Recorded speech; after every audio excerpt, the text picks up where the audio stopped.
ماجرا یہ ہے کہ حضرت بکر بن عبداللہ فرماتے ہیں کہ پچھلی قوموں میں ایک بہت سرکش غیر مسلم اور ظالم بادشاہ تھا. وہ اللہ پاک کی نافرمانی میں حد سے بڑا ہوا تھا. ایک مرتبہ ایک جنگ میں بادشاہ کو گرفتار کر لیا گیا.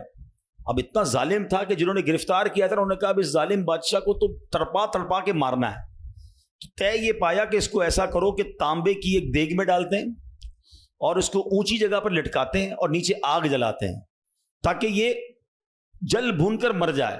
ایسے ہی کیا گیا. تانبے کی دیگ بنائی گئی, نیچے آگ لگا دی گئی. اب آہستہ آہستہ جو ہے وہ دیگ گرم ہوئی. بادشاہ کی حالت خراب. پوری دیگ گرم ہو جائے تو جسم جھلسنے لگا. اس نے پہلے تو جھوٹے خداؤں کو پکارا, مگر جس ساری زندگی جن کے آگے پیشانی رگڑی تھی انہوں نے کیا جواب دینا تھا؟ کسی نے کوئی جواب نہیں دیا, کوئی مدد نہیں آئی. اللہ اکبر. اب جب سب امیدیں ٹوٹ گئی نا, سب اس کو پتہ چل گیا کہ اب میرا آخری وقت آ گیا, اب میں گیا, اب میں مارا جاؤں گا. تو اب یہ بادشاہ جو تھا مسلمان نہیں تھا. اس نے مسلمانوں کے رب یعنی خداوند قدوس کو پکارنا شروع کر دیا. وہ کہتا ہے یا اللہ یا رحمان یا رحیم مدد فرما دے, اور بلند آواز سے لا الہ الا اللہ پڑھنا شروع کر دیا.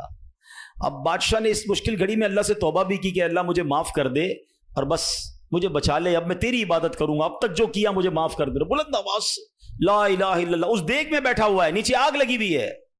دیکھو کریم نے اس کی پکار کیسے سنی کہ بارش برسنا شروع ہو گئی. جیسے بارش برسی تو وہ آگ بجھ گئی, تو وہ گرمی تو آلموسٹ ختم ہو گئی. لیکن پھر اتنی تیز ہوا چلی کہ وہ دیگ رسیاں توڑا کر دیگ ہی اڑنے لگی. اچھا وہ بادشاہ لا الہ الا اللہ لا الہ الا اللہ کی آوازیں بلند کر رہا ہے اور دیگ اڑ رہی ہے. اب دیگ اڑتے اڑتے اڑتے غیر مسلم قوم کا جو قبیلہ تھا وہاں جا کے گر گئی.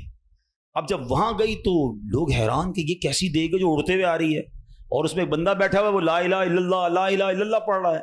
تو جب وہ غیر مسلم قریب آئے تو اس بادشاہ نے باہر نکل کر اپنا واقعہ سنایا کہ سنو, میں غیر مسلم تھا, اپنے اللہ کے سوا جھوٹے خداؤں کی پوجا کرتا تھا, میں نے کلمہ پڑھا, اللہ نے اس مصیبت سے نکال دیا اور مجھے یہاں پہنچا دیا.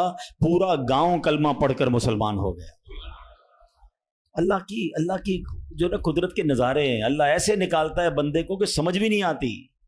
بات وہی ہے کہ دل سے اسے پکارنا ہے, مگر دل سے گر گڑا کر توجہ کے ساتھ فوکس کے ساتھ. پھر دیکھو آپ کی مشکلیں کیسے ٹل جاتی ہیں.